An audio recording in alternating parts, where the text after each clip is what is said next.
The Boscombe Valley Mystery by Sir Arthur Conan Doyle. Narrated by Peter Silverleaf. We were seated at breakfast one morning, my wife and I, when the maid brought in a telegram. It was from Sherlock Holmes and ran in this way. "Have you a couple of days to spare? Have just been wired from the west of England in connection with the Boscombe Valley tragedy. Shall be glad if you will come with me. Air and scenery perfect. Leave Paddington by the 11:15. "What do you say, dear?" said my wife, looking across at me. "Will you go?" "I really don't know what to say. I have a fairly long list at present." "Oh, Anne Struther would do your work for you. You have been looking a little pale lately. I think that change would do you good, and you were always so interested in Mr. Sherlock Holmes's cases." "I should be ungrateful if I were not, seeing what I gained through one of them," I answered. "But if I am to go, I must pack at once, for I only have half an hour." My experience of camp life in Afghanistan had at least had the effect of making me a prompt and ready traveller. My wants were few and simple, so that in less than the time stated I was in a cab with my valise rattling away to Paddington Station. Sherlock Holmes was pacing up and down the platform, his tall, gaunt figure made even gaunter and taller by his long grey travelling cloak and close-fitting cloth cap. "It really is very good of you to come, Watson," said he. "It makes a considerable difference to me, having someone with me on whom I can thoroughly rely. Local aid is always either worthless or biased. If you will keep the two corner seats, I shall get the tickets." We had the carriage to ourselves, save for an immense litter of papers which Holmes had brought with him. Among these he rummaged and read, with intervals of note-taking and of meditation, until we were past Reading. Then he suddenly rolled them all into a gigantic ball and tossed them up onto the rack. "Have you heard anything of the case?" he asked. "Not a word. I have not seen a paper for some days. The London press has not had very full accounts. I have just been looking through all the recent papers in order to master the particulars. It seems, from what I can gather, to be one of those simple cases which are so extremely difficult." "That sounds a little paradoxical. But it is profoundly true. Singularity is almost invariably a clue.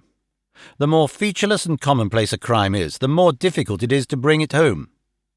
In this case, however, they have established a very serious case against the son of the murdered man." "It is a murder, then?" "Well, it is conjectured to be so. I shall take nothing for granted until I have the opportunity of looking personally into it.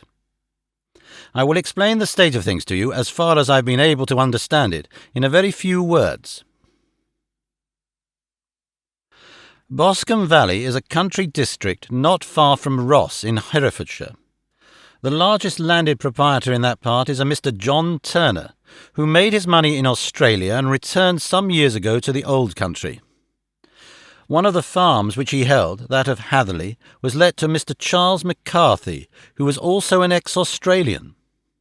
The men had known each other in the colonies, so that it was not unnatural that when they came to settle down they should do so as near each other as possible. Turner was apparently the richer man, so McCarthy became his tenant, but still remained, it seems, upon terms of perfect equality, as they were frequently together. McCarthy had one son, a lad of 18, and Turner had an only daughter of the same age, but neither of them had wives living. They appear to have avoided the society of the neighbouring English families, and to have led retired lives, though both the McCarthys were fond of sport and were frequently seen at the race meetings of the neighbourhood. McCarthy kept 2 servants, a man and a girl. Turner had a considerable household, some half-dozen at the least. That is as much as I have been able to gather about the families. Now for the facts. On June the 3rd, that is, on Monday last, McCarthy left his house at Hatherley about 3 in the afternoon and walked down to the Boscombe Pool, which is a small lake formed by the spreading out of the stream which runs down the Boscombe Valley. He had been out with his serving man in the morning at Ross, and he had told the man that he must hurry, as he had an appointment of importance to keep at 3. From that appointment he never came back alive. From Hatherley Farmhouse to the Boscombe Pool is a quarter of a mile, and 2 people saw him as he passed over this ground. One was an old woman, whose name is not mentioned, and the other was William Crowder, a gamekeeper in the employ of Mr. Turner. But these witnesses depose that Mr. McCarthy was walking alone. The gamekeeper adds that within a few minutes of his seeing Mr. McCarthy pass, he had seen his son, Mr. James McCarthy, going the same way with a gun under his arm. To the best of his belief, the father was actually in sight at the time, and the son was following him. He thought no more of the matter until he heard in the evening of the tragedy that had occurred. The 2 McCarthys were seen after the time when William Crowder, the gamekeeper, lost sight of them. The Boscombe Pool is thickly wooded round, with just a fringe of grass and of reeds round the edge. A girl of 14, Patience Moran, who is the daughter of the lodge-keeper of the Boscombe Valley estate, was in one of the woods picking flowers. She states that while she was there she saw, at the border of the wood and close by the lake, Mr. McCarthy and his son, and that they appeared to be having a violent quarrel. She heard Mr. McCarthy the elder using very strong language to his son, and she saw the latter raise up his hand as if to strike his father. She was so frightened by their violence that she ran away and told her mother when she reached home that she had left the 2 McCarthys quarrelling near Boscombe Pool, and that she was afraid that they were going to fight. She had hardly said the words when young Mr. McCarthy came running up to the lodge to say that he had found his father dead in the wood, and to ask for the help of the lodge-keeper. He was much excited, without either his gun or his hat, and his right hand and sleeve were observed to be stained with fresh blood. On following him, they found the dead body stretched out upon the grass beside the pool. The head had been beaten in by repeated blows of some heavy and blunt weapon. The injuries were such as might very well have been inflicted by the butt end of his son's gun, which was found lying on the grass within a few paces of the body. Under these circumstances, the young man was instantly arrested, and a verdict of wilful murder having been returned at the inquest on Tuesday, he was on Wednesday brought before the magistrates at Ross, who have referred the case to the next assizes. Those are the main facts of the case as they came out before the coroner and the police court. "I could hardly imagine a more damning case," I remarked. "If ever circumstantial evidence pointed to a criminal, it does so here." "Circumstantial evidence is a very tricky thing," answered Holmes thoughtfully. "It may seem to point very straight to one thing, but if you shift your point of view a little, you may find it pointing in an equally uncompromising manner to something entirely different. It must be confessed, however, that the case looks exceedingly grave against the young man, and it is very possible that he is indeed the culprit. There are several people in the neighbourhood, however, and among them Miss Turner, the daughter of the neighbouring landowner, who believe in his innocence, and who have retained Lestrade, whom you may recollect in connection with the study in scarlet, to work out the case in his interest. Lestrade, being rather puzzled, has referred the case to me, and hence it is that 2 middle-aged gentlemen are flying westward at 50 miles an hour instead of quietly digesting their breakfasts at home." "I am afraid," said I, "that the facts are so obvious that you will find little credit to be gained out of this case." "There is nothing more deceptive than an obvious fact," he answered, laughing. "Besides, we may chance to hit upon some other obvious facts which may have been by no means obvious to Mr. Lestrade. You know me too well to think that I am boasting when I say that I shall either confirm or destroy his theory by means of which he is quite incapable of employing, or even of understanding. To take the first example to hand, I very clearly perceive that in your bedroom the window is upon the right-hand side, and yet I question whether Mr. Lestrade would have noted even so self-evident a thing as that." "How on earth?" "My dear fellow, I know you well. I know the military neatness which characterizes you. You shave every morning, and in this season you shave by the sunlight. But since your shaving is less and less complete as we get farther back on the left-hand side, until it becomes positively slovenly as we get round the angle of the jaw, it is surely very clear that that side is less illuminated than the other. I could not imagine a man of your habits looking at himself in an equal light and being satisfied with such a result. I only quote this as a trivial example of observation and inference. Therein lies my métier, and it is just possible that it may be of some service in the investigation which lies before us. There are one or two minor points which were brought out in the inquest, and which are worth considering. What are they? It appears that his arrest did not take place at once, but after the return to Hatherley Farm. On the Inspector of Constabulary informing him that he was a prisoner, he remarked that he was not surprised to hear it, and that it was no more than his deserts. This observation of his had the natural effect of removing any traces of doubt which might have remained in the mind of the coroner's jury. "It was a confession," I ejaculated. "No, for it was followed by a protestation of innocence. Coming on top of such a damning series of events, it was at least a most suspicious remark." "On the contrary," said Holmes, "it is the brightest rift which I can at present see in the clouds. However innocent he might be, he could not be such an absolute imbecile as not to see that the circumstances were very black against him. Had he appeared surprised at his own arrest, or feigned indignation at it, I should have looked upon it as highly suspicious, because such surprise or anger would not be natural under the circumstances, and yet might appear to be the best policy to a scheming man. His frank acceptance of the situation marks him as either an innocent man, or else a man of considerable self-restraint and firmness. As to his remarks about his deserts, it was also not unnatural if you consider that he stood beside the dead body of his father, and that there is no doubt that he had that very day so far forgotten his filial duty as to bandy words with him, and even, according to the little girl whose evidence is so important, to raise his hand as if to strike him. The self-reproach and contrition which are displayed in his remark appear to me to be the signs of a healthy mind rather than of a guilty one." I shook my head. "Many men have been hanged on far slighter evidence," I remarked. "So they have, and many men have been wrongfully hanged." "What is the young man's account of the matter?" "It is, I am afraid, not very encouraging to his supporters, though there are one or two points in which it are suggestive. You will find it here, and may read it for yourself."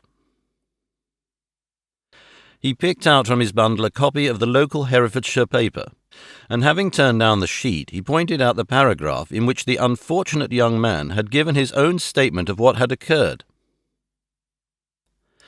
I settled myself down in the corner of the carriage and read it very carefully. It ran this way. "Mr. James McCarthy, the only son of the deceased, was then called and gave evidence as follows. I had been away from home for 3 days at Bristol, and had only just returned upon the morning of the last Monday, the 3rd. My father was absent from home at the time of my arrival, and I was informed by the maid that he had driven over to Ross with John Cobb, the groom. Shortly after my return, I heard the wheels of his trap in the yard, and, looking out of my window, I saw him get out and walk rapidly out of the yard, though I was not aware in which direction he was going. I then took my gun and strolled out in the direction of the Boscombe pool, with the intention of visiting the rabbit warren which is upon the other side.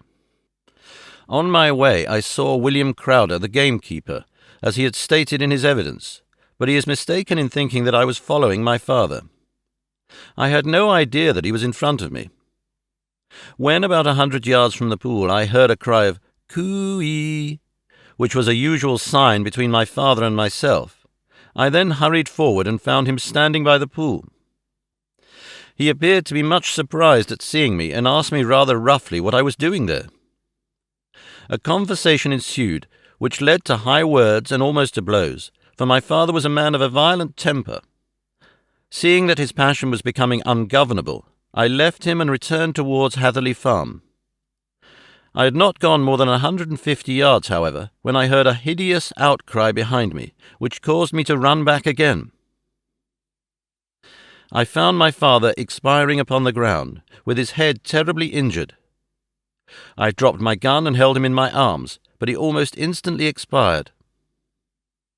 I knelt beside him for some minutes, and then made my way to Mr. Turner's lodge-keeper, his house being the nearest, to ask for assistance. I saw no one near my father when I returned, and I have no idea how he came to be by his injuries. He was not a popular man, being somewhat cold and forbidding in his manner, but he had, as far as I know, no active enemies. I know nothing further of the matter. The Coroner: Did your father make any statement to you before he died? Witness: He mumbled a few words, but I could only catch some allusion to a rat. The Coroner: What do you understand by that? Witness: It conveyed no meaning to me. I thought that he was delirious. The Coroner: What was the point upon which you and your father had this final quarrel? Witness: I should prefer not to answer. The Coroner: I am afraid that I must press it. Witness: It is really impossible for me to tell you. I can assure you that it has nothing to do with the sad tragedy which followed. The Coroner: That is for the court to decide. I need not point out to you that your refusal to answer will prejudice your case considerably in any future proceedings which may arise. Witness: I must still refuse. The Coroner: I understand that the cry of coo-ee was a common signal between you and your father. Witness: It was. The Coroner: How was it then that he uttered it before he saw you, and before he even knew that you had returned from Bristol? Witness, with considerable confusion: I do not know. A Juryman: Did you see nothing which aroused your suspicions when you returned on hearing the cry and found your father fatally injured? Witness: Nothing definite. The Coroner: What do you mean? Witness: I was so disturbed and excited as I rushed out into the open that I could think of nothing except of my father. Yet I have a vague impression that as I ran forward something lay upon the ground to the left of me. It seemed to me to be something grey in colour, a coat of some form, or a plaid perhaps. When I rose from my father I looked round for it, but it was gone. Do you mean that it disappeared before you went for help? Yes, it was gone. You cannot say what it was? No, I had a feeling something was there. How far from the body? 12 yards or so. And how far from the edge of the wood? About the same. Then if it was removed, it was while you were within 12 yards of it. Yes, but with my back towards it. This concluded the examination of the witness. I see, said I as I glanced down the column, that the coroner in his concluding remarks was rather severe upon young McCarthy. He calls attention, and with reason, to the discrepancy about his father having signalled to him before seeing him, also to his refusal to give details of his conversation with his father, and his singular account of his father's dying words. They are all, as he remarks, very much against the sun. Holmes laughed softly to himself, and stretched himself out upon the cushioned seat. "Both you and the coroner have been at some pains," said he, "to single out the very strongest points in the young man's favour. Don't you see that you alternately give him credit for having too much imagination, and too little? Too little if he could not invent a cause of quarrel which would give him the sympathy of the jury. Too much if he evolved from his own inner consciousness anything so outre as a dying defence to a rat, and the incident of the vanishing cloth. No, sir, I shall approach this case from the point of view that what this young man says is true, and we shall see whither that hypothesis will lead us.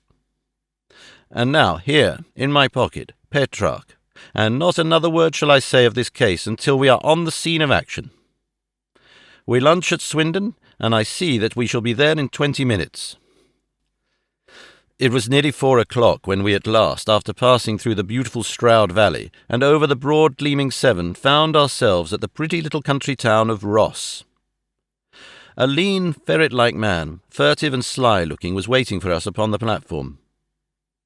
In spite of the light brown dust coat and leather leggings, which he wore in deference to his rustic surroundings, I had no difficulty in recognizing Lestrade of Scotland Yard. With him we drove to the Hereford Arms, where a room had already been engaged for us. "I have ordered a carriage," said Lestrade as we sat over a cup of tea. "I knew your energetic nature and that you would not be happy until you had been on the scene of the crime." "It was very nice and complimentary of you," Holmes answered. "It is entirely a question of barometric pressure." Lestrade looked startled. "I do not quite follow," he said. "How is the glass? 29, I see. No wind and not a cloud in the sky. I have a case full of cigarettes here which need smoking, and the sofa is very much superior to the usual country hotel abomination. I do not think that it is probable that I shall use the carriage tonight." Lestrade laughed indulgently. "You have, no doubt, already formed your conclusions from the newspapers," he said. "The case is as plain as a pikestaff, and the more one goes into it, the plainer it becomes. Still, of course, one can't refuse a lady, and such a very positive one, too. She has heard of you, and would have your opinion, though I repeatedly told her there was nothing which you could do which I had not already done. Why, bless my soul, here is her carriage at the door." He had hardly spoken before there rushed into the room one of the most lovely young women that I have ever seen in my life. Her violet eyes shining, her lips parted, a pink flush upon her cheeks, all thought of her natural reserve, lost in her overpowering excitement and concern. "Oh, Mr. Sherlock Holmes," she cried, glancing from one to the other of us, and finally with a woman's quick intuition fastening upon my companion. "I am so glad you have come. I have driven down to tell you so. I know that James didn't do it. I know it, and I want you to start upon your work knowing it too. Never let yourself doubt upon that point. We have known each other since we were little children, and I know his faults as no one else does. But he is too tender-hearted to hurt a fly. Such a charge is absurd to anyone who really knows him." "I hope I may clear him, Miss Turner," said Sherlock Holmes. "You may rely upon my doing all that I can." "But you have read the evidence. You have formed some conclusion. Do you not see some loophole, some flaw? Do you not yourself think that he is innocent?" "I think that is very probable." "There, now," she cried, throwing back her head and looking defiantly at Lestrade. "You hear? He gives me hopes." Lestrade shrugged his shoulders. "I am afraid that my colleague has been a little quick in forming his conclusions," he said. "But he is right. Oh, I know that he is right. James never did it. And about his quarrel with his father, I am sure that the reason why he would not speak about it to the coroner was because I was concerned in it." "In what way?" asked Holmes. "It is no time for me to hide anything. James and his father had many disagreements about me. Mr. McCarthy was very anxious that there should be a marriage between us. James and I have always loved each other as brother and sister, but of course he is young and has seen very little of life yet, well, he naturally did not wish to do anything like that yet. So there were quarrels, and this, I am sure, was one of them." "And your father?" asked Holmes. "Was he in favour of such a union?" "No, he was averse to it also. No one but Mr. McCarthy was in favour of it." A quick blush passed over her fresh young face as Holmes shot one of his keen questioning glances at her. "Thank you for this information," said he. "May I see your father if I call tomorrow?" "I am afraid the doctor won't allow it." "The doctor?" "Yes, have you not heard? Poor father has never been strong for years back, but this has broken him down completely. He has taken to his bed, and Dr. Willows says that he is a wreck, and that his nervous system is shattered. Mr. McCarthy was the only man alive who had known Dad in the old days in Victoria." "Ah, in Victoria!" That is important. Yes, at the mines. Quite so, at the gold mines, where, as I understand, Mr. Turner made his money. Yes, certainly. Thank you, Miss Turner. You have been of material assistance to me. You will tell me if you have any news tomorrow? No doubt you will go to the prison to see James. Oh, if you do, Mr. Holmes, do tell him that I know him to be innocent. I will, Miss Turner. I must go home now, for Dad is very ill and he misses me so if I leave him. Goodbye, and God help you in your undertaking. She hurried from the room as impulsively as she had entered, and we heard the wheels of her carriage rattle off down the street. I am ashamed of you, Holmes, said Lestrade with dignity after a few minutes' silence. Why should you raise up hopes which you are bound to disappoint? I am not over-tender of heart, but I call it cruel. I think that I see my way to clearing James McCarthy, said Holmes. Have you an order to see him in prison? Yes, but only for you and me. Then I shall reconsider my resolution about going out. We have still time to take a train to Hereford and see him tonight. Ample. Then let us do so. Watson, I fear that you will find it very slow, but I shall only be away a couple of hours. I walked down to the station with them, and then wandered through the streets of the little town, finally returning to the hotel, where I lay upon the sofa and tried to interest myself in a yellow-backed novel. The puny plot of the story was so thin, however, when compared to the deep mystery through which we were groping, and I found my attention wander so continually from the action to the fact, that I at last flung it across the room and gave myself up entirely to a consideration of the events of the day. Supposing that this unhappy young man's story were absolutely true, then what hellish thing, what absolutely unforeseen and extraordinary calamity could have occurred between the time when he parted from his father and the moment when, drawn back by his screams, he rushed into the glade? It was something terrible and deadly. What could it be? Might not the nature of the injuries reveal something to my medical instincts? I rang the bell and called for the weekly county paper, which contained a verbatim account of the inquest. In the surgeon's deposition, it was stated that the posterior third of the left parietal bone and the left half of the occipital bone had been shattered by a heavy blow from a blunt weapon. I marked the spot upon my own head. Clearly such a blow must have been struck from behind.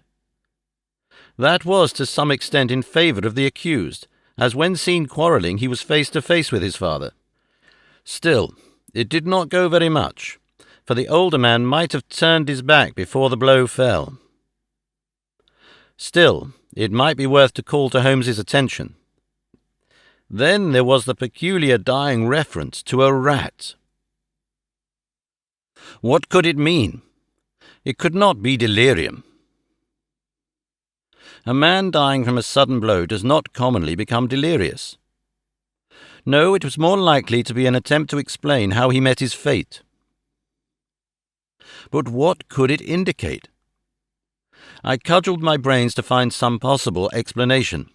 And then the incident of the grey cloth seen by young McCarthy. If that were true, the murderer must have dropped some part of his dress, presumably his overcoat, in his flight, and must have had the hardihood to return and to carry it away at the instant when the son was kneeling with his back turned not a dozen paces off. What a tissue of mysteries and improbabilities the whole thing was! I did not wonder at Lestrade's opinion, and yet I had so much faith in Sherlock Holmes's insight that I could not lose hope as long as every fresh fact seemed to strengthen his conviction of young McCarthy's innocence. It was late before Sherlock Holmes returned. He came back alone, for Lestrade was staying in lodgings in the town. "The glass still keeps very high," he remarked as he sat down. "It is of importance that it should not rain before we are able to go over the ground. On the other hand, a man should be at his very best and keenest for such nice work as that, and I did not wish to do it when fagged by a long journey. I have seen young McCarthy. And what did you learn from him? Nothing. Could he throw no light? None at all. I was inclined to think at one time that he knew who had done it, and was screening him or her, but I am convinced now that he is as puzzled as everyone else. He is not a very quick-witted youth, though comely to look at, and I should think sound at heart. I cannot admire his taste, I remarked, if it is indeed a fact that he was averse to a marriage with so charming a young lady as this Miss Turner. Ah, thereby hangs a rather painful tale. This fellow is madly, insanely in love with her. But some 2 years ago, when he was only a lad, and before he really knew her, for she had been away 5 years at boarding school, what does the idiot do but get into the clutches of a barmaid in Bristol and marry her at a registry office? No one knows a word of the matter, but you can imagine how maddening it must be to him to be upbraided for not doing what he could give his very eyes to do, but what he knows to be absolutely impossible. It was sheer frenzy of this sort which made him throw his hands up in the air when his father, at their last interview, was goading him on to propose to Miss Turner. On the other hand, he had no means of supporting himself, and his father, who was by all accounts a very hard man, would have thrown him over utterly had he known the truth. It was with his barmaid wife that he had spent the last 3 days in Bristol, and his father did not know where he was. Mark that point. It is of importance. Good has come out of evil, however, for the barmaid, finding from the papers that he is in serious trouble and likely to be hanged, has thrown him over utterly, and has written to him to say that she has a husband already in the Bermuda dockyard, so that there really is no tie between them. I think that bit of news has consoled young McCarthy for all that he has suffered. But if he is innocent, who has done it? Ah, who? I would call your attention very particularly to 2 points. One is that the murdered man had an appointment with someone at the pool, and that the someone could not have been his son, for his son was away, and he did not know when he would return. The second is that the murdered man was heard to cry, "Coo-ee," before he knew that his son had returned. Those are the crucial points upon which the case depends. And now let us talk about George Meredith, if you please, and we shall leave all minor matters until tomorrow. There was no rain, as Holmes had foretold, and the morning broke bright and cloudless. At 9 o'clock, Lestrade called for us with the carriage, and we set off for Hatherley Farm and the Boscombe pool. "There is serious news this morning," Lestrade observed. "It is said that Mr. Turner of the Hall is so ill that his life is despaired of." "An elderly man, I presume," said Holmes. "About 60, but his constitution has been shattered by his life abroad, and he has been in failing health for some time. This business has had a very bad effect upon him. He was an old friend of McCarthy's, and I may add a great benefactor to him, for I have learned that he gave him Hatherley Farm rent-free." "Indeed. That is interesting," said Holmes. "Oh, yes. In 100 other ways he has helped him. Everybody about here speaks of his kindness to him." "Really? Does it not strike you as a little singular that this McCarthy, who appears to have had little of his own, and to have been under such obligations to Turner, should still talk of marrying his son to Turner's daughter, who is, presumably, heiress to the estate, and that in such a very cocksure manner as if it were merely a case of a proposal, and all else would follow? It is the more strange since we know that Turner himself was averse to the idea. The daughter told us as much. Do you not deduce something from that?" "We have got to the deductions and the inferences," said Lestrade, winking at me.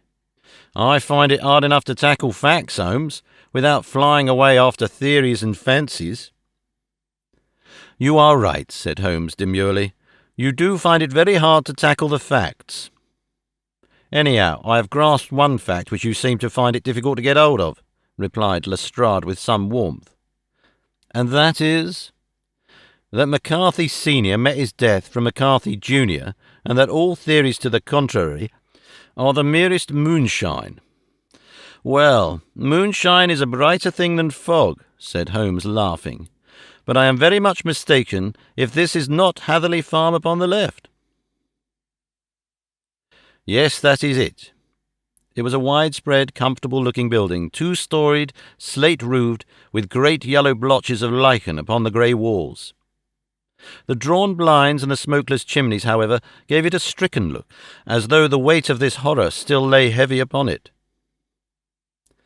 We called at the door, when the maid, at Holmes' request, showed us the boots which her master wore at the time of his death, and also a pair of the son's, though not the pair which he had then had.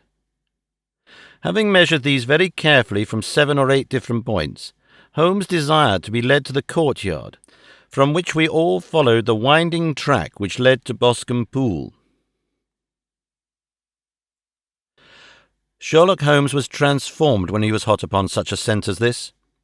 Men who had only known the quiet thinker and logician of Baker Street would have failed to recognize him. His face flushed and darkened. His brows were drawn into 2 hard black lines, while his eyes shone out from beneath them with a steely glitter. His face was bent downward, his shoulders bowed, his lips compressed, and the veins stood out like whipcord in his long, sinewy neck. His nostrils seemed to dilate with a purely animal lust for the chase, and his mind was so absolutely concentrated upon the matter before him that a question or remark fell unheeded upon his ears, or, at the most, only provoked a quick, impatient snarl in reply. Swiftly and silently he made his way along the track which ran through the meadows, and so by way of the woods to the Boscombe Pool. It was damp, marshy ground, as is all that district, and there were marks of many feet, both upon the path and amid the short grass which bounded it on either side. Sometimes Holmes would hurry on, sometimes stop dead, and once he made quite a little detour into the meadow. Lestrade and I walked behind him, the detective indifferent and contemptuous, while I watched my friend with the interest which sprang from the conviction that every one of his actions was directed towards a definite end. The Boscombe Pool, which is a little reed-girt sheet of water some 50 yards across, is situated at the boundary between the Hatherley Farm and the private park of the wealthy Mr. Turner. Above the woods which lined it upon the farther side, we could see the red, jutting pinnacles which marked the site of the rich landowner's dwelling. On the Hatherley side of the pool the woods grew very thick, and there was a narrow belt of sodden grass 20 paces across between the edge of the trees and the reeds which lined the lake. Lestrade showed us the exact spot at which the body had been found, and, indeed, so moist was the ground that I could plainly see the traces which had been left by the fall of the stricken man. To Holmes I could see, by his eager face and peering eyes, very many other things were to be read upon the trampled grass. He ran round like a dog who is picking up a scent, and then turned upon my companion. "What did you go into the pool for?" he asked. "I fished about with a rake. I thought there might be some weapon or other trace. But how on earth—" "Oh, tut, tut, tut. I have no time. That left foot of yours with its inward twist is all over the place. A mole could trace it, and there it vanishes among the reeds. Oh, how simple it would all have been had I been here before they came like a herd of buffalo and wallowed all over it. Here is where the party with the lodge-keeper came, and they have covered all tracks for 6 or 8 feet round the body. But here are 3 separate tracks of the same feet." He drew out a lens and lay upon his waterproof to have a better view, talking all the time rather to himself than to us. "These are young McCarthy's feet. Twice he was walking, and once he ran swiftly, so that the soles are deeply marked and the heels hardly visible. That bears out his story. He ran when he saw his father on the ground. Then here are the father's feet as he paced up and down. What is this, then? It is the butt end of the gun as the son stood listening. And this? Aha! What have we here? Tiptoes, tiptoes. Square, too, quite unusual boots. They come, they go, they come again. Of course, that was for the cloak. Now, where did they come from?" He ran up and down, sometimes losing, sometimes finding the track until we were well within the edge of the wood and under the shadow of a great beech, the largest tree in the neighbourhood. Holmes traced his way to the farther side of this and lay down once more upon his face with a little cry of satisfaction. For a long time he remained there, turning over the leaves and dried sticks, gathering up what seemed to me to be dust into an envelope, and examining with his lens not only the ground but even the bark of the tree as far as he could reach. A jagged stone was lying among the moss, and this also he carefully examined and retained. Then he followed a pathway through the wood until he came to the highroad, where all traces were lost. "It has been a case of considerable interest," he remarked, returning to his natural manner. "I fancy that this grey house on the right must be the lodge. I think that I will go in and have a word with Moran, and perhaps write a little note. Having done that, we may drive back to our luncheon. You may walk to the cab, and I shall be with you presently." It was about 10 minutes before we regained our cab and drove back into Ross, Holmes still carrying with him the stone which he had picked up in the wood. "This may interest you, Lestrade," he remarked, holding it out. "The murder was done with it." "I see no marks." "There are none." "How do you know, then?" "The grass was growing under it. It had only lain there a few days. There was no sign of a place whence it had been taken. It corresponds with the injuries. There is no sign of any other weapon." "And the murderer?" "Is a tall man, left-handed, limps with the right leg, wears thick-soled shooting boots and a grey cloak, smokes Indian cigars, uses a cigar holder, and carries a blunt penknife in his pocket. There are several other indications, but these may be enough to aid us in our search." Lestrade laughed. "I am afraid I'm still a skeptic," he said. "Theories are all very well, but we have to deal with a hard-headed British jury." "Nous verrons," answered Holmes calmly. "You work your own method, and I shall work mine. I shall be busy this afternoon and shall probably return to London by the evening train." "And leave your case unfinished?" "No, finished." "But the mystery? It is solved." "Who was the criminal, then?" "The gentleman I describe." "But who is he?" "Surely it would not be difficult to find out. This is not such a populous neighbourhood." Lestrade shrugged his shoulders. "I'm a practical man," he said, "and I really cannot undertake to go about the country looking for a left-handed gentleman with a game leg. I should become the laughing-stock of Scotland Yard." "All right," said Holmes quietly. "I have given you the chance. Here are your lodgings. Goodbye. I shall drop you a line before I leave." Having left Lestrade at his rooms, we drove to our hotel, where we found lunch upon the table. Holmes was silent and buried in thought, with a pained expression upon his face, as one who finds himself in a perplexing position. "Look here, Watson," he said when the cloth was cleared. "Just sit down in this chair and let me preach to you for a little. I don't know quite what to do, and I should value your advice. Light a cigar, and let me expound."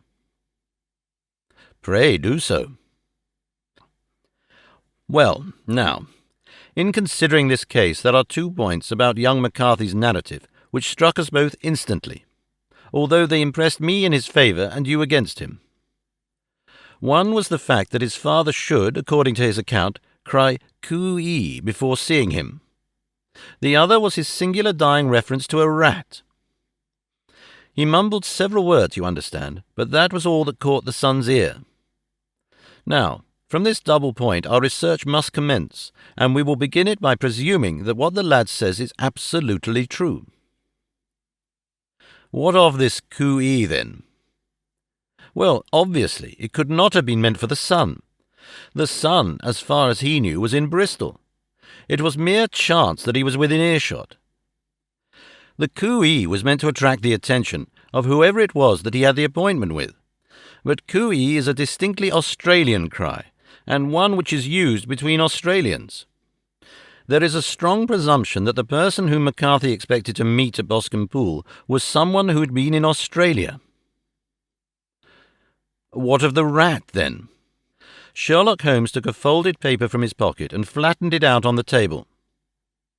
"This is a map of the colony of Victoria," he said. "I wired to Bristol for it last night." He put his hand over part of the map. "What do you read?" "A rat," I read. "And now?" He raised his hand. "Ballarat." Quite so. That was the word the man uttered, and of which his son only caught the last 2 syllables. He was trying to utter the name of his murderer. So-and-so of Ballarat. "It is wonderful," I exclaimed. "It is obvious, and now you see I had narrowed the field down considerably. The possession of a grey garment was a third point which, granting the son's statement to be correct, was a certainty. We have come now out of more vagueness to the definite conception of an Australian from Ballarat with a grey cloak." "Certainly." "And one who was at home in the district, for the pool can only be approached by the farm or by the estate, where strangers could hardly wander." "Quite so." Then comes our expedition of today. By examination of the ground, I gained the trifling details which I gave to that imbecile Lestrade as to the personality of the criminal. But how did you gain them? You know my method. It is founded upon the observation of trifles. His height I know that you might roughly judge from the length of his stride. His boots, too, might be told from their traces. Yes, they were peculiar boots. But his lameness. The impression of his right foot was always less distinct than his left. He put less weight upon it. Why? Because he limped. He was lame. But his left-handedness. You yourself were struck by the nature of the injury as recorded by the surgeon at the inquest. The blow was struck from immediately behind, and yet was upon the left side. Now, how can that be unless it were by a left-handed man? He had stood behind that tree during the interview between the father and the son. He had even smoked there. I found the ash of a cigar, which my special knowledge of tobacco ashes enables me to pronounce as an Indian cigar. I have, as you know, devoted some attention to this, and written a little monograph on the ashes of 140 different varieties of pipe, cigar, and cigarette tobacco. Having found the ash, I then looked round and discovered the stump among the moss where he had tossed it. It was an Indian cigar of the variety which are rolled in Rotterdam. And the cigar-holder? I could see that the end had not been in his mouth. Therefore he used a holder. The tip had been cut off, not bitten off, but the cut was not a clean one, so I deduced a blunt penknife. "Holmes," I said, "you have drawn a net around this man from which he cannot escape, and you have saved an innocent human life, as truly as if you had cut the cord which was hanging him. I see the direction in which all this points. The culprit is—" "Mr. John Turner," cried the hotel waiter, opening the door of our sitting-room and ushering in a visitor. The man who entered was a strange and impressive figure. His slow, limping step and bowed shoulders gave the appearance of decrepitude, and yet his hard, deep-lined, craggy features and his enormous limbs showed that he was possessed of unusual strength of body and of character. His tangled beard, grizzled hair, and outstanding drooping eyebrows combined to give an air of dignity and power to his appearance, but his face was of an ashen white, while his lips and the corners of his nostrils were tinged with a shade of blue. It was clear to me at a glance that he was in the grip of some deadly and chronic disease. "Pray, sit down on the sofa," said Holmes gently. "You had my note." "Yes, the lodge-keeper brought it up.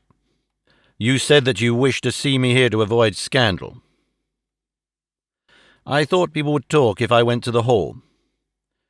"And why did you wish to see me?"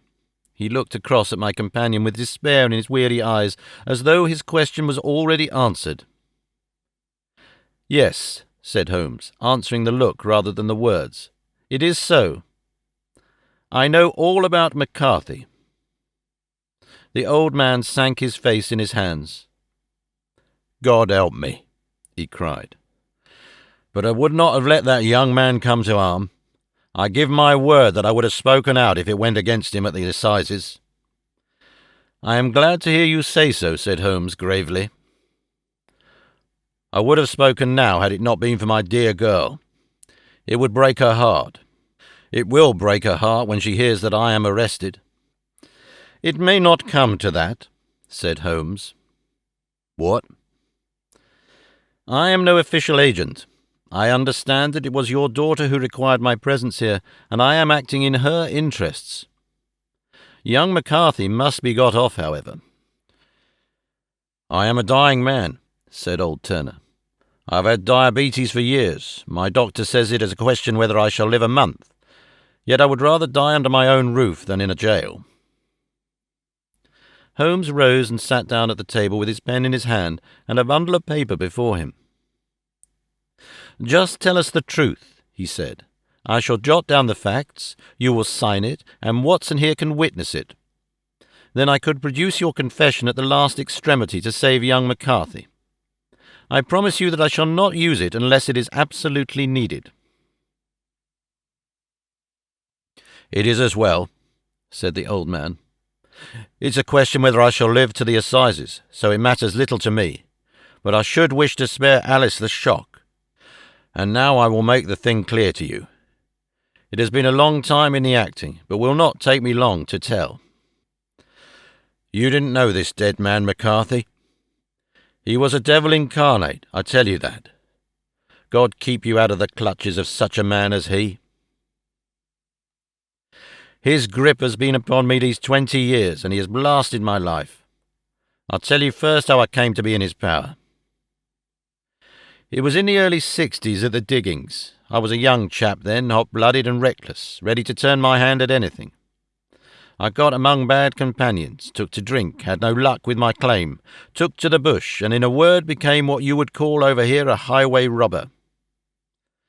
There were 6 of us, and we had a wild, free life of it, sticking up a station from time to time, or stopping the wagons on the road to the diggings.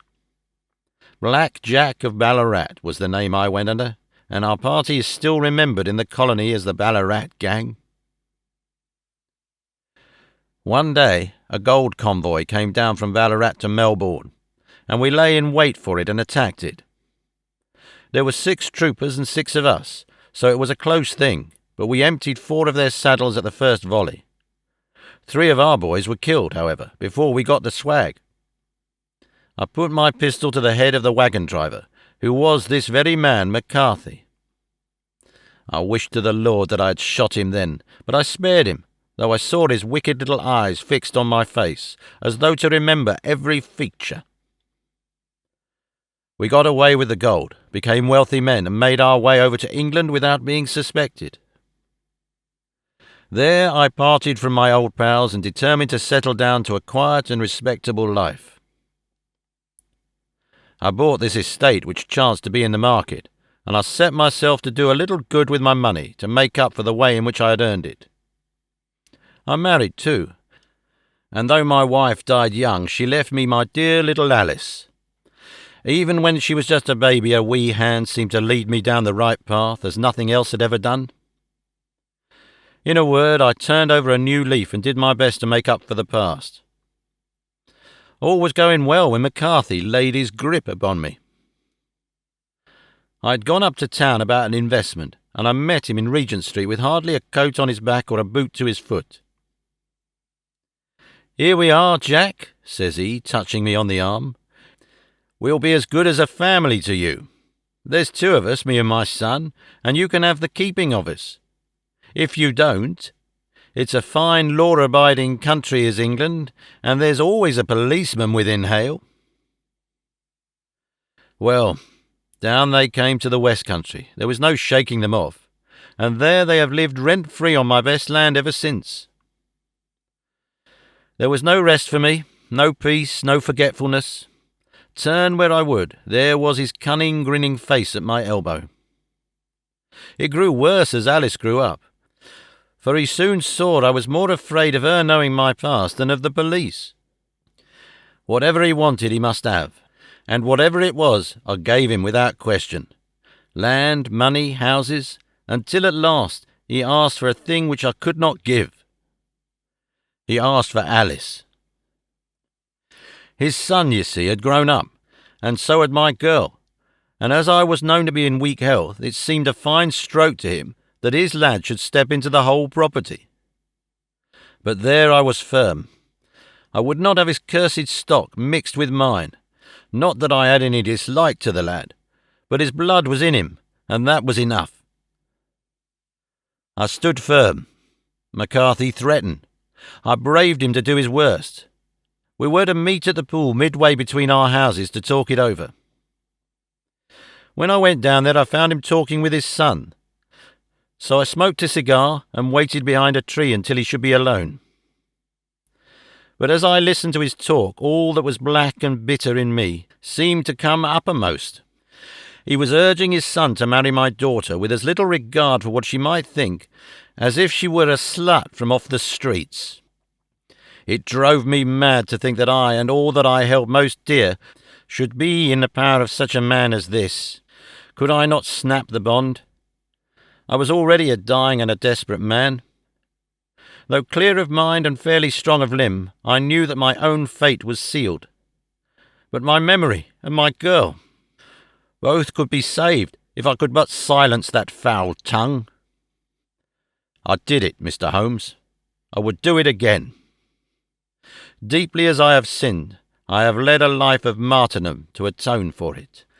But that my girl should be entangled in the same meshes which held me was more than I could suffer. I struck him down with no more compunction than if he had been some foul and venomous beast. His cry brought back his son, but I had gained the cover of the wood, though I was forced to go back to fetch the cloak which I had dropped in my flight. That is the true story, gentlemen, of all that occurred. Well, it is not for me to judge you, said Holmes as the old man signed the statement which had been drawn out. I pray that we may never be exposed to such a temptation. I pray not, sir. And what do you intend to do? In view of your health, nothing. You are yourself aware that you will soon have to answer for your deed at a higher court than the assizes. I will keep your confession, and if McCarthy is condemned I shall be forced to use it. If not, it shall never be seen by mortal eye, and your secret, whether you be alive or dead, shall be safe with us. Farewell, then, said the old man solemnly. Your own deathbeds, when they come, will be the easier for the thought of the peace which you have given to mine. Tottering and shaking in all his giant frame, he stumbled slowly from the room. God help us, said Holmes after a long silence. Why does fate play such tricks with poor, helpless worms? I never hear of such a case as this that I do not think of Baxter's words and say, "There, but for the grace of God, goes Sherlock Holmes." James McCarthy was acquitted at the assizes on the strength of a number of objections which had been drawn out by Holmes and submitted to the defending counsel. Old Turner lived for 7 months after our interview, but he is now dead, and there is every prospect that the son and daughter may come to live happily together, in ignorance of the black cloud which rests upon their past.